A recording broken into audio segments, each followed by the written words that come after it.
Добар ден. Добар ден.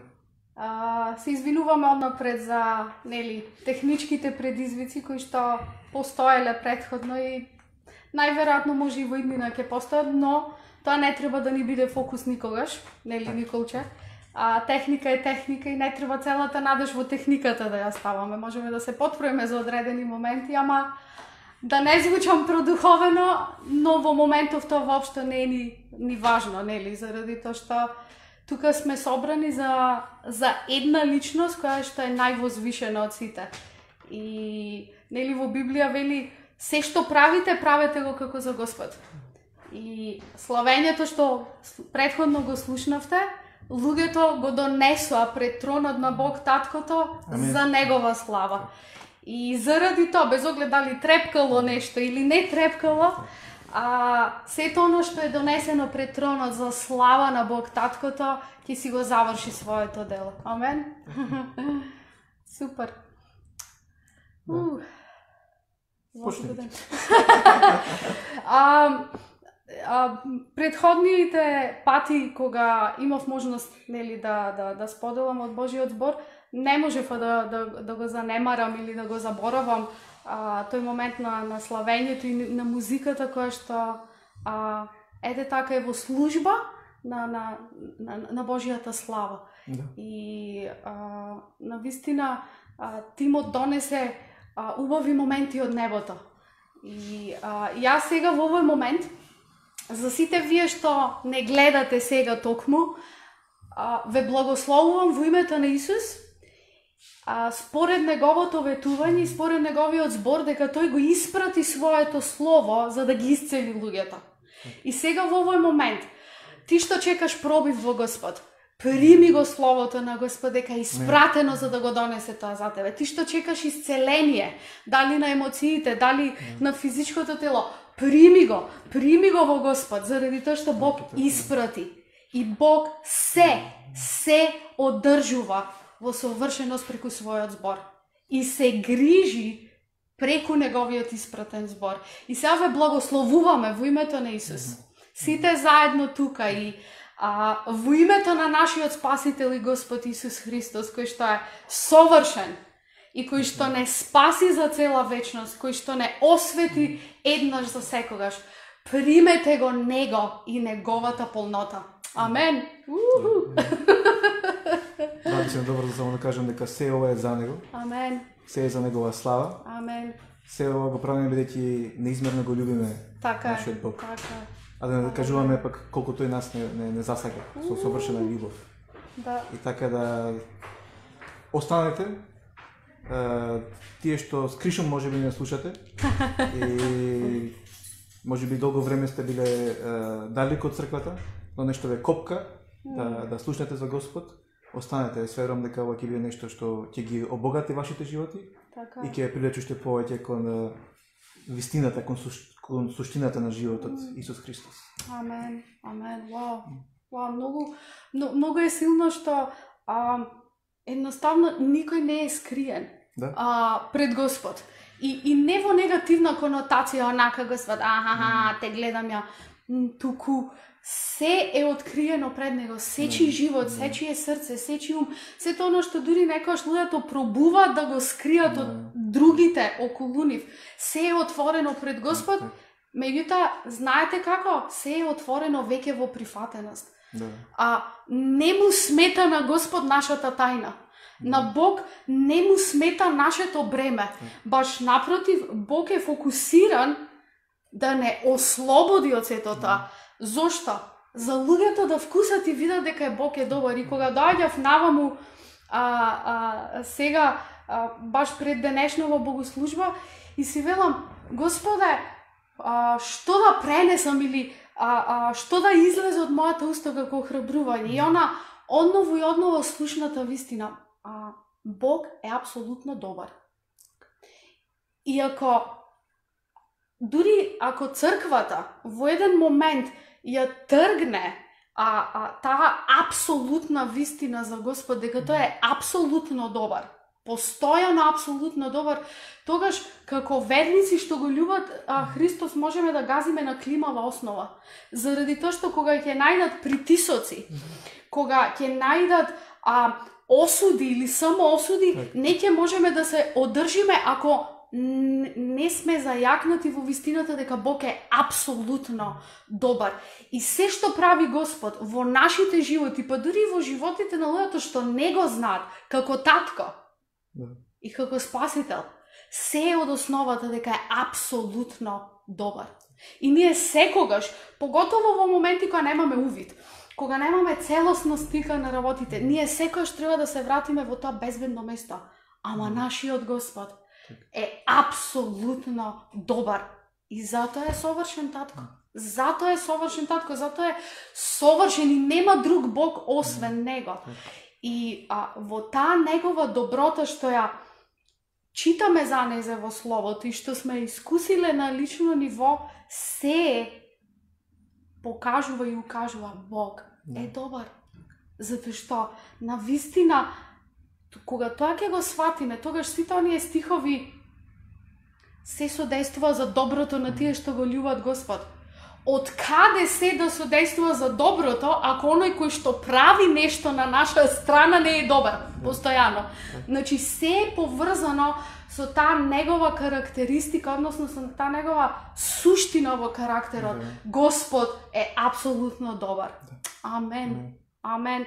И пред известно време многу на срце ми беше Псалм 145, за тие што примаат стихови, сте сведоци дека на неколку наврати сум го пуштила. Псалм 145 од 4 до 7 стих вели една генерација на следната генерација ќе ја објавува колку е Господ добар.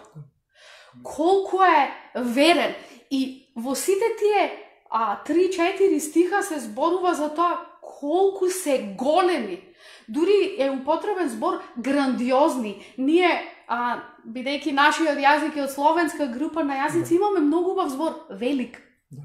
Велик. Колку се велики, колку се грандиозни неговите дела, кои што тој ги прави за сите оние кои што имаат доверба во него. И се вели, бидејќи ние сме вкусили од таа добрина, сега ние го оставаме тоа како наследство на оние што ќе дојдат. И знаете што? Бог не останува тука, туку надградува постојано, затоа што една генерација, илјадници генерации не се доволни да видат и да вкусат колку е Господ добар.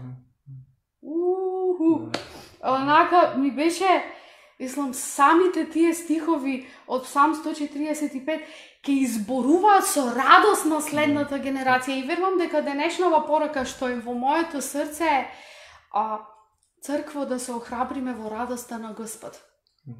Дека тоа е дел од нашиот идентитет во него.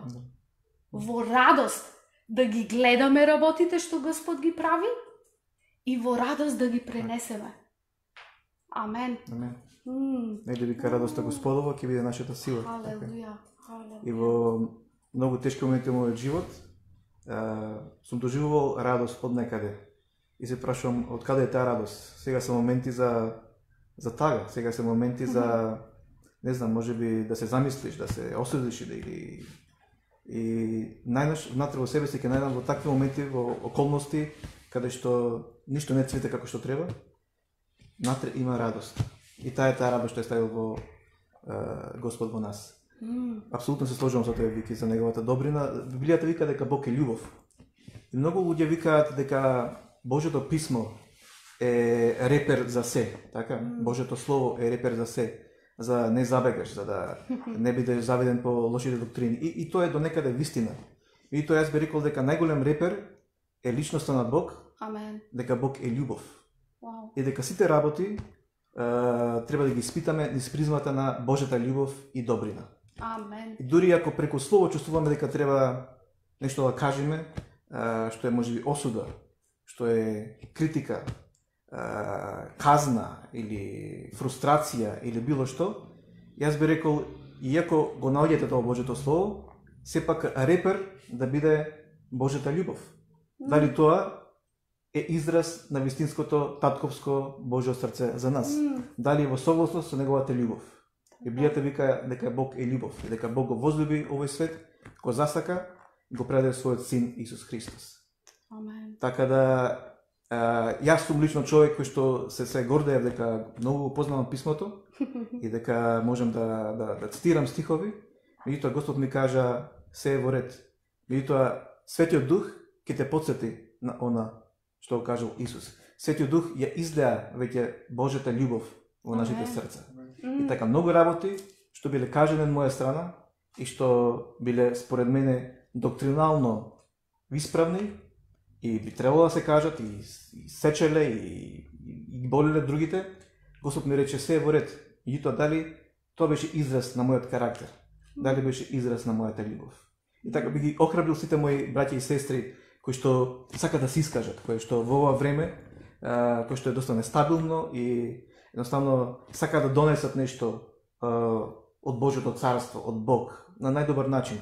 Јас би рекол во ред, меѓутоа испитувајте дали е тоа според реперот на Божјата љубов, на Божјата апсолутна добрина. Дали е тоа нешто што Светиот Дух во вас го поттикнува. Така е, така е. Многу е интересно заради тоа што баш онака дека се што Бог прави во нашите животи и што не поттикнува да правиме или да действуваме во Негово име во другите животи е да ја покаже таа Негова љубов и добрина. И порано нели кога во целата таа ревност, без мудрост, ќе додадам, нели кога сме дошле кај Господ и кога сме го вкусиле каков е и сега, леле, ние ќе ги спасиме сите. И не сме внимавали токму баш онака, ти си за никаде и мораш да се спасиш за Господ да те прифати. И Господ нема проблем со нашата незрелост, заради тоа што се што прави Господ во нашите животи е фокусирано да не созре. И искрено затоа ја одбрав ова позадина денес, заради тоа што ова е Божјото дело во нашите животи. И интересно е што цвеќенцава во саксииве воопшто не размислуваат, морам да се сменам. Ние често пати така размислуваме, морам да се сменам, и затоа ја избрав ова слика каде што и раката, бидејќи тоа природно се случува. Нема напор, заради тоа што некој кој што има увид во све, едноставно го прави растежот да биде нормален и соодветен. И интересното е што кога го најдов овај стих од Проповедник, 5 глава, 9 стих, за жал кај нас малце преводот е не доволно искажан или дел од стихот го нема или е на некој начин како да е изоставен, но слушнете кој е оригиналниот израз. Вели, ова е придобивка за една земја во секој поглед, кога кралот е посветен на култивираните полиња. И сега си велиш, воу, чекај сега малце. И назад филмот, Исус нели кога им рече на своите ученици, кога беа во Самарија, гледате ги полињата побелеле од жетва, а нели полињата по принцип се жолти. Меѓутоа Исус зборуваше за луѓето, самарјаните кои што се нели со бели турбани кои што биле. И сега овде наоѓаме стих дека земјата во секој случај ќе има полза, бидејќи кралот е посветен на култивирани и одгледани полиња. Тоа сме ние. Тоа се луѓето околу нас. И велам, чекај, читам ли ја добро? Како е можно да сум го пропуштила овој стих? 20 години читам Библија. И си велам, леле, навистина, Божјата мудрост и Божјата љубов и Божјата добрина само се откриваат постојано на оние кои што го љубат, навистина. И си велам, можно ли е? Каква надеж е ова? Да.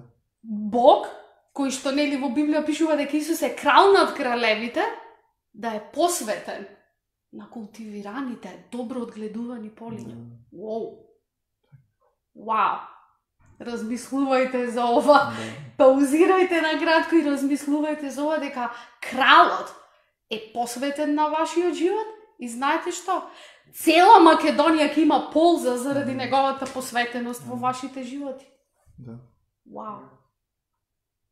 Се сложувам потоа. Фала ти, Исусе!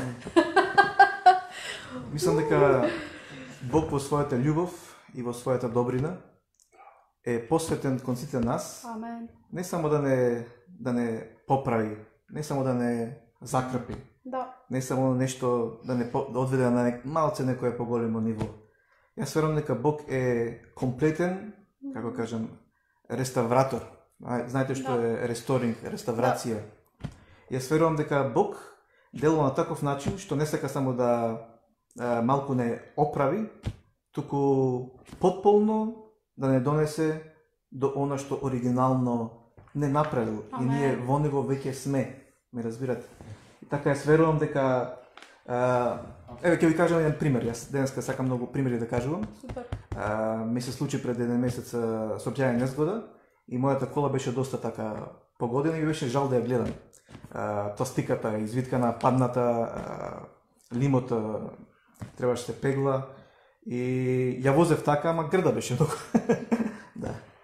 И се додека не најдов некој маштор, ми кажа толку и толку пари. Срцето ме заболи за парите што треба да ги дадам. Му ја оставив, остана една недела и после тоа отидовме со Звонко. Го земав Звонко за да имам раме за плачење. Кој треба да ги дадам парите, да се разделам од нив. Меѓутоа, кога ја видов, потполно реставрирана, иста, скоро како нова, престана да биде жал за парите. И тогаш му реков, фала ти Господе. И Господ ме посети во ситуација дека тоа е и со нас. Дека Господ е потполно посветен на нашата реставрација. Тој сака да не стави на она оригинално место на кое сме биле поставени. Дури сака да врати нешто што не било украдено, дури нешто што било умртвено да го живее, разбирате? Да. Ќе кажам со уште еден пример. На времето се го извиткав ова малото прсте и имам слика и често пати ми ја покажам моите пријатели, не може да гледат. Значи не беше скршено и тоа беше целото извиткано прстето. И потоа отидов, ми го наместија со гипсови и потоа често пати ќе ми кажа во ред да си знаеш Николче, меѓутоа никогаш потполно нема се врати на оригиналното како што беше. И често пати ние така ќе даваме некоја има сила, има авторитет во нашето го кажуваме. Амен. И ќе кажеме во ред ќе се подобри, но никогаш нема да биде истото. Јас верувам дека Бог е потполно посветен на нас за комплетна ресторација. Амен. Така скоро да е дека 98% е вратено. Алелуја. Така за тој што му кажав, сака да му кажам, не се познава веќе, можам слободно да свирам. Дури и уште еден пример, пошто во последно време многу гледам Господарот на прстените. И Фродо на крајот се уште ги чувствува последиците од тоа што беше рането тој вештера, така. И таму има една изјава, никогаш комплетно нема да биде исцелен. Меѓутоа Фродо потоа отиде во тие Undying Lands, отиде на островите каде што се бесмртниците. Јас верувам дека таму беше потполно исцелен и дека повеќе не чувствуваше никои последици. И ние сме во Исус Христос и тој е во нас. Заедно со него бевме воскреснати и заедно со него сме воздигнати на небеските места и стоиме од десната страна на Отецот. Така во него веќе сме комплетно реставрирани, комплетно обновени. И само треба да се сфатиме за тоа, да се држиме за тоа и ќе видиме дека колку повеќе му веруваме на Господ, колку повеќе дозволуваме Господ да не љуби преку другите, да не обликуваат, дека таа оригинална слика ќе се врати. Така да ништо за Бог не е загубено. Амен. Амен. Одново и одново секогаш се враќаме на тоа дека Бог е посветен на наша обнова. Односно дека тоа веќе е завршено и сега тоа само постојано се манифестира. И нели дури во Коринќаните имате изјава на апостолот Павле кај што вели првиот Адам беше земјен. Да. И од него наследивме тоа што наследивме, што не воведе во неволи. Меѓутоа вториот Адам беше од небото кој што донесе живот. И се токму Исус како втор Адам кој што во исто време беше 100% Бог, но и 100% човек, за да знае како е да си човек, за да знае како е кога се справуваш или се соочуваш со притисоци. Токму тој втор Адам донесе живот, целосен во обнова. И сега нашиот целото животно патешествие е всушност откривање на таа полнота што Господ Исус ја донесе. Не е дека ние некаде сме ја утнале, па сега ајде Господ одново на square one, на почеток да не врати. Не. Сите вие што сте родители, воопшто, вашите деца не ги гледате преку призмата кога заодувале. Или преку призмата кога не можеле со лажица да јадат. Не ги гледате низ тоа, вие само ги гледате вашите деца како пораснале, како се развивале и како стекнувале мудрост, стабилност, стабилен карактер. И затоа ние не можеме да се одвоиме и никако не смееме да дозволиме да ја изфрлиме таа слика дека Бог е родител, дека Бог е татко. Ова го спомнав еднаш и ќе ме слушните уште многу пати, седа дека има здивна живот во мене на оваа земја, да зборувам дека Бог е татко, бидејќи само татко може да биде посветен на нечи развој. Само татко може да биде посветен на нечија целосна манифестација на неговата полнота. Тренер, ментор не може тоа до крај да го направи. Татко или мајка може, бидејќи родителот е посветен на полнотата на своите деца. Без оглед колку и некој родители да каже ле, мислам дека ја утнавме со децава наши, не е така, бидејќи вашиот мотив е секогаш вашите деца да растат во полнота. Сега замислете Бог и посветен на нашите животи и во тој контекст сакам денеска да зборувам за пророкот Илија, да цитирам некои работи или да начинам некои работи од животот на пророкот Илија. Ќе читате за него во Прва царства од 17 глава па натаму и дури првата глава од Втора царство, меѓутоа неговата, да кажем, најмаркантна случка што се случила во неговиот живот, од кој што верувам дека ќе црпиме постојана инспирација од Господ таткото, е оној момент, бидејќи тој знаел кој е во Господ, дека е Божи човек, дека го љуби Господ и дека е насред земја која што за жал забегала или се отстранила од посветеноста кон обожавањето на единствениот Бог. И сега се случува самиот Илија поминува низ промени кои што во еден момент се наметнати врз него. Но интересното е што во сето тоа, низ целата таа сторија, на сите тие наметнати притисоци, Бог не е фокусиран каде ја утнал или ја работата, или него во сето тоа Бог како креатор кој што е способен да донесе решение дури кога нема решение, затоа му е достојно името дека е креатор, успешно почнува да генерира за Илија пат во пустината. Например, Илија се соочува со Ахаб, кој што за жал ќе остане забележан во историјата на човештвото како човек кој што е воден од предоминантна сопруга и таа го има последниот збор, како безрбетен човек. И Илија го соочува со вистината. Слушај, оно што го правиш не е во ред.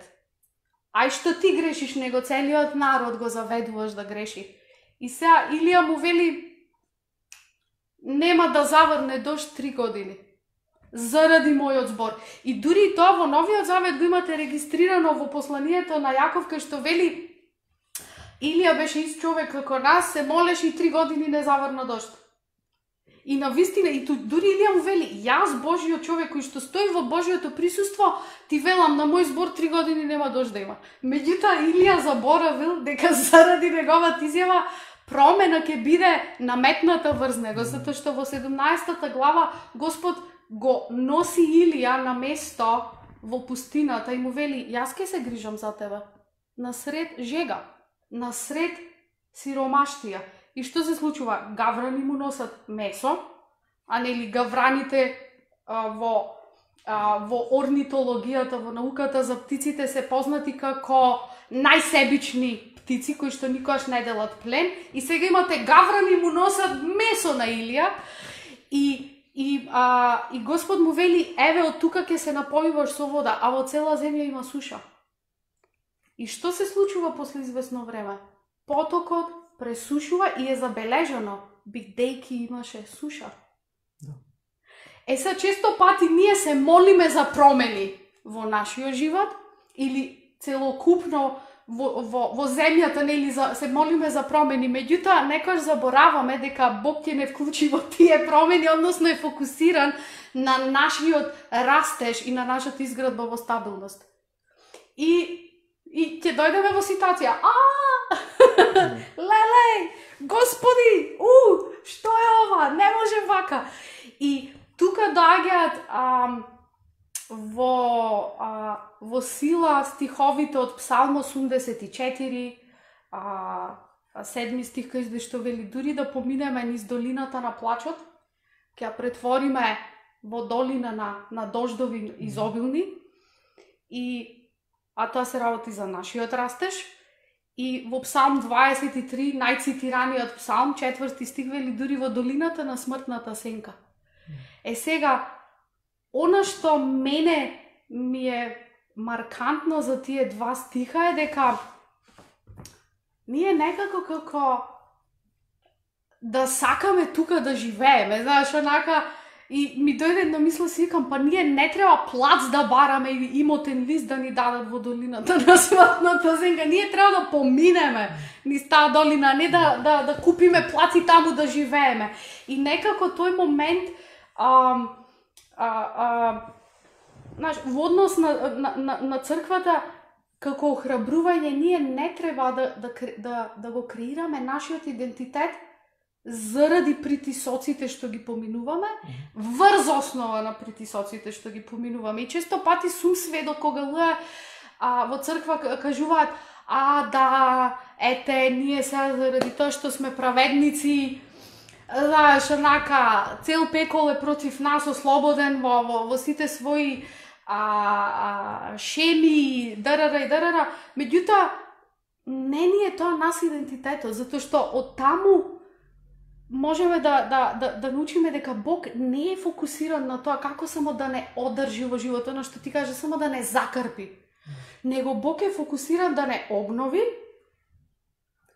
за ние да дојдеме до разбирање дека не сме слуги веќе, него ние сме сега обновените синови и керки на Севишниот Татко, кои што сега, она ти што го кажа, ја имаат способноста да проговорат збор кој што ќе донесе живот. Значи, да донесат сила која што ќе биде преку нашите зборови врз основа на сликата дека Бог е љубов. И тоа креира во нашите животи нешто од Господ. И нели, ти си по науката, по математика и по физика, како се креира сенка? Кога нешто, нели, ја спречува светлината и се рефлектира сенка, така? И ми беше многу силно откровение, дури во долината на смртната сенка нема да се уплашам. И си велам, значи јас, заради Христос во мене, сум светлина. Јас сега стојам насред притисоци и она што се заканува да донесе мртвило во мојот живот или во животот на луѓето околу мене, јас сега во името на Христос, заради Светиот Дух, можам тоа да го спречам. И сега не може смртта да се рефлектира целосно, туку само ќе се рефлектира сенка, која што ние ја имаме силата да ја обелодениме и да ја разобличиме во Божјата светлина. Амен. Да, сигурно Господ не сака да остануваме долго време во темнини, во пустини. Мислам дека во 1 Петар 5:10 вика, а откако ќе претрпете уште малку, Бог на секоја благодат, значи ќе претрпете уште малку, тоа ќе биде кратко трајно, нема да биде вечно. Бог на секоја благодат, значи Бог има благодат за се, има обезбедено се, има способност во секоја работа да помогне. Амен. Ако ве повикал Христос, кон својата вечна слава, самиот ќе ве осоврши, ќе ве потврди, ќе зајакне и ќе ве утврди. Амен. И баш тоа што го спомна Илија, имаме еден друг стих најдено во Лука 1:17. Тука зборува за Јован Крстител и кажува за него дека тој ќе оди пред Господа, Јован Крстител, во духот и силата на Илија, на пророк Илија, и ќе ги сврти срцата на родителите кон своите деца. Вау. И на непослушните кон мудрост на праведните, за да подготви народ спремен за Господа. Една мудра личност, која што е многу близко до мене, ми кажа пред некое време дека понекогаш ние очекуваме се да биде директно од Господ. И дека та интервенција што очекуваме, може погрешно те разбрав, ќе ми исправиш после. И кажа дека вистинскиот благослов или промена во нашите животи доаѓа 80% преку луѓе, а само 20% директно преку Бог. И тоа е нешто што мене не ми одговара, затоа што јас сакам секој да биде лично од Господ. И малци ми е понижувачки, зашто се мора да барам помош од луѓето. Меѓутоа Господ често пати, иако верувам дека сум развил интимен однос со него, често пати ќе ми прати луѓе кои што вистински тоаш ќе ме излечат од некоја работа, вистински ќе ме благословат. И потоа ме потсети дека преку мојот живот тој пратил доста луѓе кои што ми биле како духовни татковци, како родители. И преку нив тој изразувал својата добрина, преку нив тој изразувал својата љубов. Се појави еден Томи Науман од Шведска, кој што ме поучи некои работи. И во времето кога сакав да слушнам од него дека една одредена личност во мојот живот е еретик, дека е за никаде, дека Николче ти си добар, тој за никаде. Не го слушнав тоа. Затоа што тој ќе ме воздигнеше. Потоа се појави еден Јап од Холандија, кој што ми покажа некои работи. Тој ми кажа дека сум како Тимотеј и дека стравот е тој кој што ќе треба да надвладеам и да чекорам со Господ. Јап ми кажа дека сум како Барнабас, кој што ги охрабрува другите луѓе. Потоа се појави еден Стивен од Северна Ирска.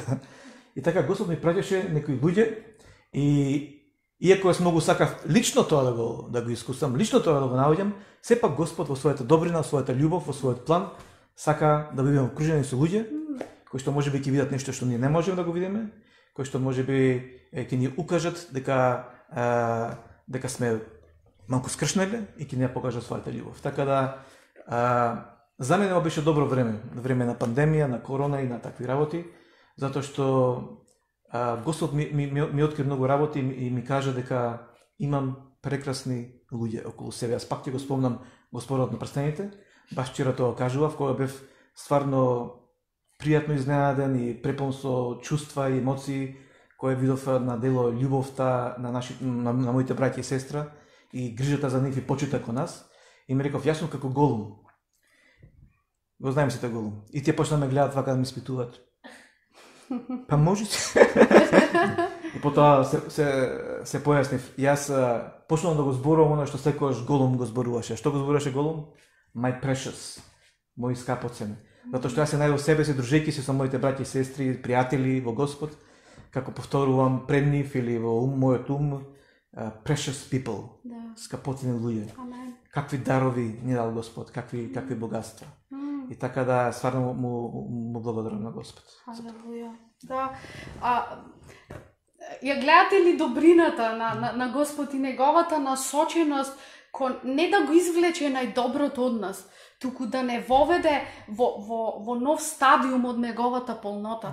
Истиот тој Псалм 84 кој што вели оние кои што поминуваат низ долината на плачот, нели, низ долината Бака е име кое што означува долина на плач, и вели поминуваат ја претвораат во поројни дождови.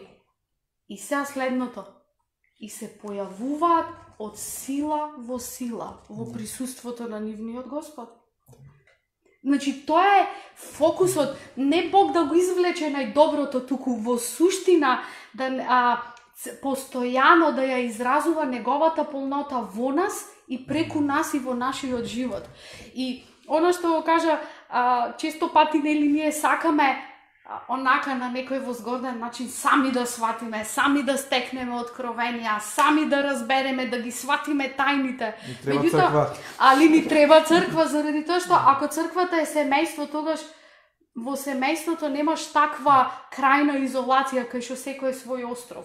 Да. Него во семејството имаш некоја, зборувам за, здраво горе-долу функционално семејство каде што имаш добра хиерархија на работите кај што се навистина во ред и во мир се надградува, затоа што самиот Бог е Бог на ред и на мир. И повторно ќе се вратам на Илија. Илија навистина како пророк кој што бил, го добил од Господ тоа што треба да го каже и сега сака да го соочи кралот кој што бил еврејски крал, Ахаб, човече, навистина грешиш и ги воведуваш другите во нешто што е против Господ и се противи на Божјата суштина и на Божјиот карактер и таа познатата случка кога доаѓаат 450 лажни пророци.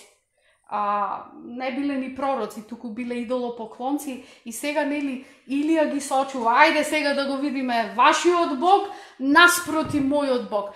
И она што ми беше фрапантно кога го читав, имаше еден момент кај што Илија им се подсмеваше така малце на саркастичен начин, ајде викнете го вашиот Бог да не задремал, да не заспал, да не заминал некаде па не ме слуша.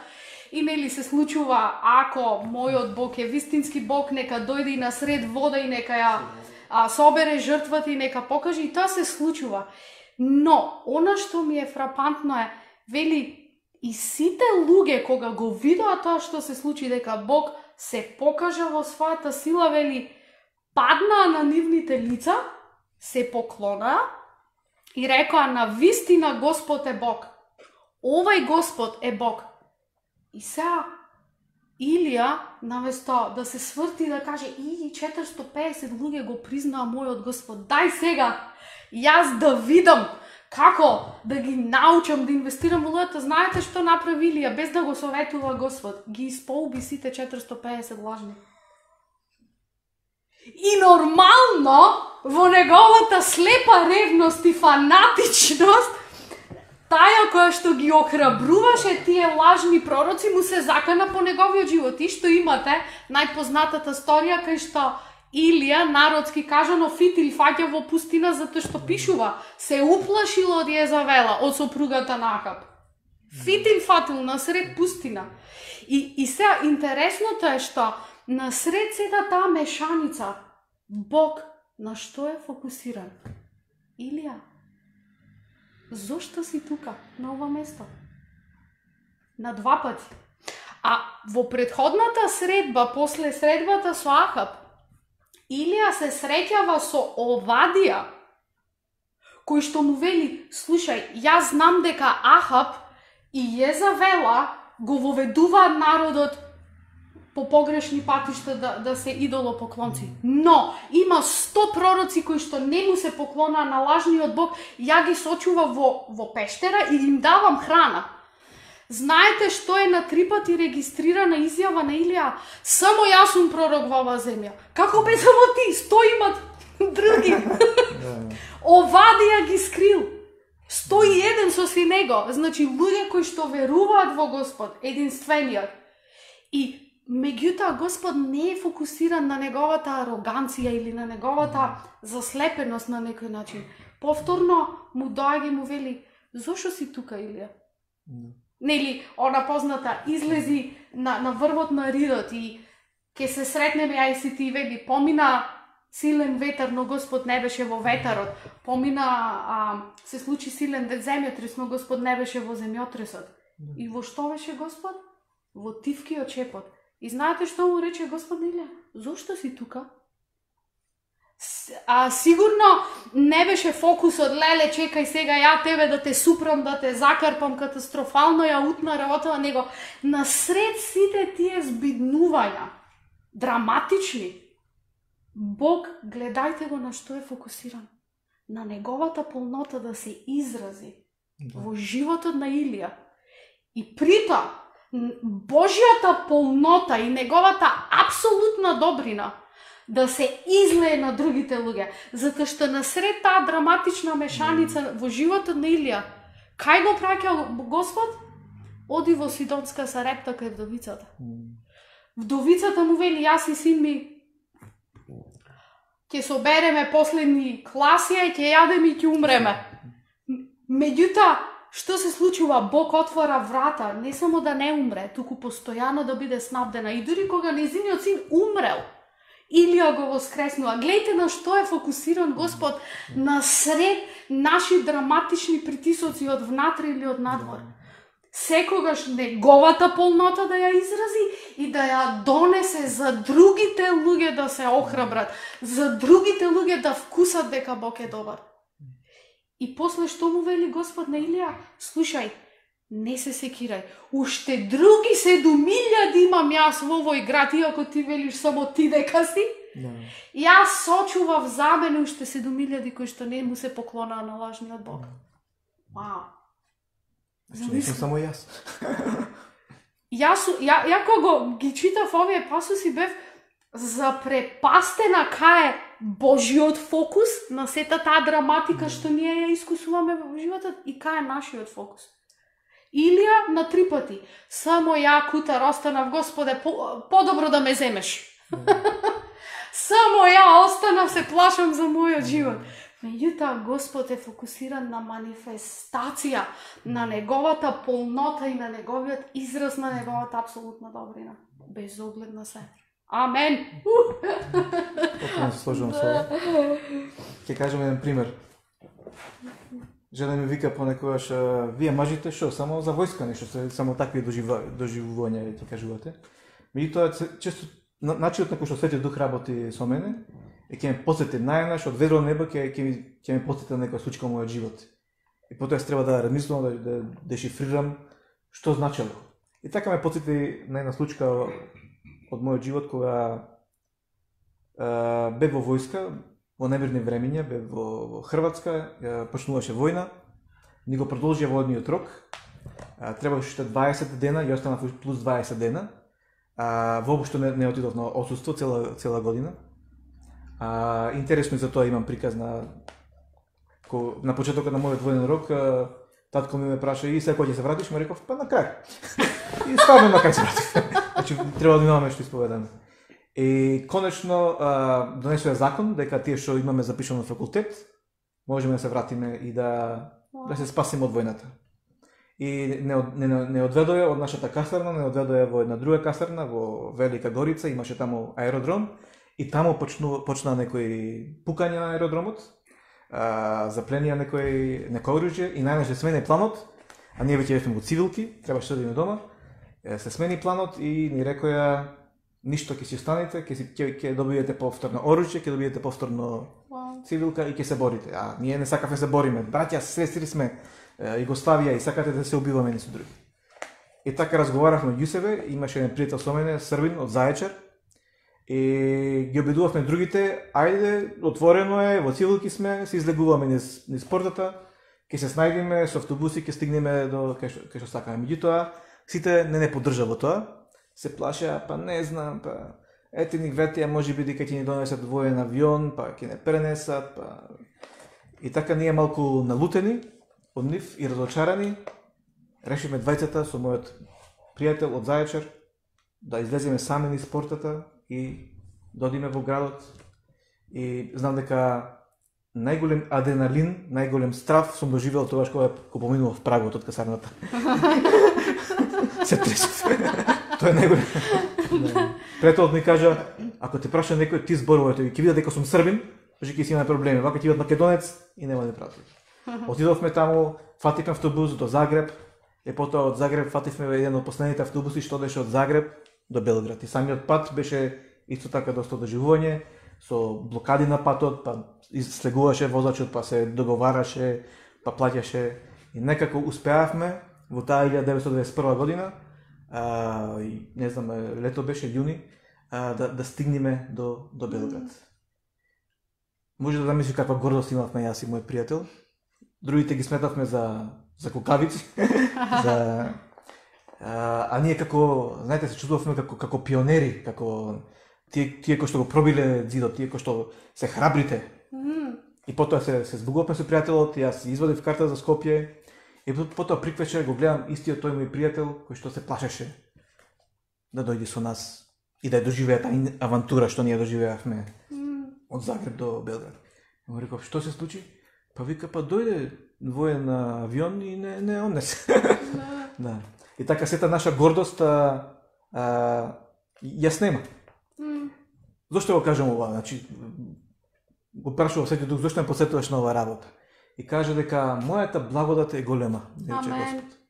И дека понекогаш има некои пионери кои што успеале да пробијат нешто и кои што навлегле и запознале некоја област од животот.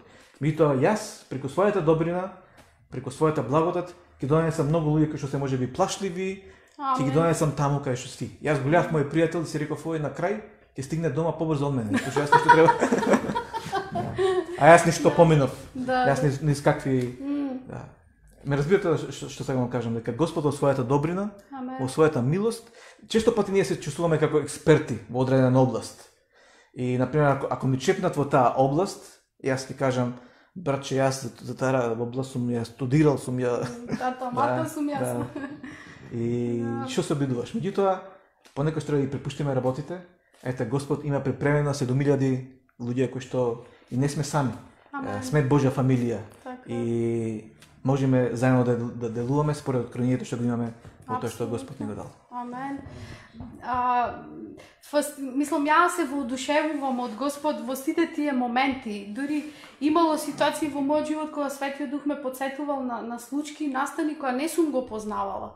И баш истиот момент онака, окей, Свети Душе, зошто ме подсетуваш за овој настан или за оваа случка? И онака било силно откровението, Светиот Дух да ми каже, за да видиш дека од семенцето, од котиледонот, сум те носел цело време, сум бил насочен да направам стебленце, листови за да има плод. И тоа е восхитена сум од Божиот карактер и дури оној момент, и овде ќе завршам, би било убаво да завршиме со молитва, сакам само оној момент да го спомнам случката во Лука 17 со 10 лепрозни. Кога оддалеку го сретнуваат Исус. Значи, тие без оглед што знаеле кој е, заради нивниот лажен идентитет, дека се лепрозни, дека не смеат да се приближат до никој здрав затоа што се во карантин, оддалеку му викнале на Исус. Направи нешто. И Исус им вели, нели, го цитира делот од Стариот Завет, каде што вели, одете и само покажете им се на свештениците, затоа што во Стариот Завет пред ти да принеси жртва, нели, за помирителна пред Господ или за покривање на гревот, ти си морал да се прикажеш чист, да ги одржиш сите тие церемониални моменти што биле запишани. За после тоа, ако си правилен, ако си ги исполнил сите тие церемонии, да бидеш исцелен. И сега Исус директно оди во објавата на неговата благодат преку тоа што исполнил се што ние не сме можеле да исполниме, им вели, одете и прикажете му се на вашиот свештеник. И, значи, ги пресретнува таму кај што се, во нивното разбирање, колку и да е тесно или мало. Меѓутоа, не ги остава тука да останат. Туку со тоа што действува на нивната совест, на нивниот ум, отвора врата за нивното разбирање да се прошири.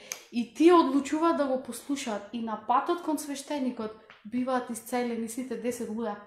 И сега, многу е интересно зошто Лука избрал различни грчки зборови. Одете и прикажете се кај свештеникот, значело направете ги церемониите, што се бараат во Стариот Завет за вас. И сега, и кога е запишано дека биле исцелени, е употребен друг збор. Дека во суштина биле исцелени заради Божиот авторитет. Го нема зборот терапеуо, кој што значи физичко исцеление. Туку има друг збор во моментов, простете ми, не ми текнува, знам дека е катаризо некако, кој што значува нешто што упатува дека Бог е совршен со своја совршена волја за сите оние кои што го бараат. Леле, вау. И таквиот се враќа еден само и е забележено друг збор. Трет збор. Дека е во полнота обновен. Не само физички исчистен, него во полнота обновен тој што се вратил кај Христос да го прослави. Така да, во името на Исус, ние ве благословуваме. Халелуја! Фала ти, Исусе! Фала ти, Исусе! Твоето име го издигаме. Твоето име го издигаме, Господа, затоа што си добар. Никогаш не си престанал да си добар. И Исусе, во тебе нема промена, ни сенка од промена, ни трага од промена. И ние тебе те издигаме, Господе, и благослов си излеал од твојата уста за сите нас. И ние го прогласуваме тој благослов. Биди целосен во името на Исус Христос, твојот Господ и Спасител. Амен.